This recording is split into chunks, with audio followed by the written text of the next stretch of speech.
আসসালামু আলাইকুম। সবাই কেমন আছেন? আশা করি আল্লাহর রহমতে সবাই ভালোই আছেন। আমি এবং আমার পরিবার আলহামদুলিল্লাহ ভালো আছি।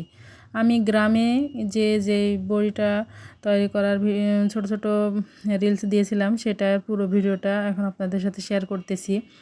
প্রথমে এই যে জাতা লাগবে বড়ির ডালটা ভাঙার জন্য। এই জাতাতে ডালটা আমরা ভেঙে নিয়েছিলাম। আমার একটা নানি ভেঙে দিয়েছে, অবশ্য আমি এটা পারি না। তারপর ভেঙে দেওয়ার পরে এটা ভালোভাবে ঝেড়ে দিয়েছে, গুঁড়োগুলো আলাদা করেছে এবং বড়গুলো আলাদা করেছে। এই যে দেখেন, তারপরে আমরা পানিতে ভিজিয়ে রাখছিলাম, এখানে পুকুরের পানি দিয়ে ভিজিয়ে রাখছি। তারপরে ভিজানো হয়ে গেছে, এটা ভালোভাবে একটা পাটের বস্তাতে ডলে নিয়েছি, একটু হাত দিয়ে ঘষে নিয়েছি। তারপরে পুকুরে গিয়েছিলাম, পুকুরে গিয়ে ভালোভাবে ডালটা ধুয়ে এনেছি। এনে এই যে খানিক পুকুরের পানিতে এভাবে রেখে দিয়েছি গোটা রাত। তারপরে সকাল হওয়ার পালা, কারণ বড়িটা দিতে একদিনে হয় না, 2 দিন লাগে। আগের দিন এরকম প্রস্তুতি নিয়ে রাখতে হয় এবং পরের দিন দিতে হয়।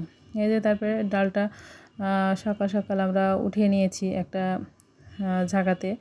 তারপরে এই যে পাটার ওড়ায় বেটে নেব।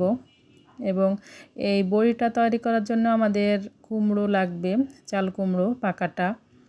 এই যে দেখেন, ডালটা আমরা পিষে নিচ্ছি। তারপরে কুমড়োটা আমার যে নানিটা ডাল ভেঙে দিয়েছিল সেই নানিটাই কুমড়ো কুড়ে দিচ্ছে কুমড়োটা। এই যে দেখেন কিভাবে করতেছে। তারপরে কুমড়া কুড়ে ভালোভাবে আবার পুকুরের পানি দিয়ে ধুয়ে চিপে নিতে হবে, যাতে পানি একটুকু না থাকে।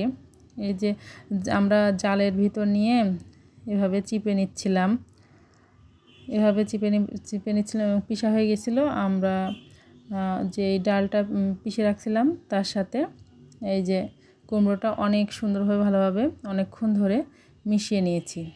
মিশানো হয়ে গেছে। তারপরে এই যে রোদ্রে একটা, এটা কি বলে জানি না, মানে এটাতে বড়ি দেয় দেখি, এটার উপরে বড়িগুলো দিয়ে দেওয়া হচ্ছে। তারপরে রোদ্রে শুকালেই উঠে যাবে, 2 দিন ভালোভাবে রোদ পেলেই উঠে যায়। এই যে দেখেন বড়ি দিয়ে দিচ্ছে এভাবেই। বড়ি দেওয়াটা কিন্তু অনেক কষ্টের। তারপরে শীতের দিনে এটা অনেক খেতে ভালো লাগে, সবাই অনেক কষ্ট করে দেয়। এই যে দেখেন সব বড়িগুলো দেওয়া হয়ে গেছে। তারপরে এটা শুকিয়ে গেলে আমরা এটা তুলে নেব। তারপরে দেখেন এই যে কার কার এরকম বড়ি দেওয়া বা বাড়ির বড়ি পছন্দ সবাই জানাবেন। সবাই প্লিজ পুরো ভিডিওটা দেখবেন। সবার সাপোর্ট কামনা করছি। সবাই ভালো থাকবেন, সুস্থ থাকবেন, আমার জন্য দোয়া করবেন। সবাই ভালো থাকবেন। আল্লাহ হাফেজ। আসসালামু আলাইকুম।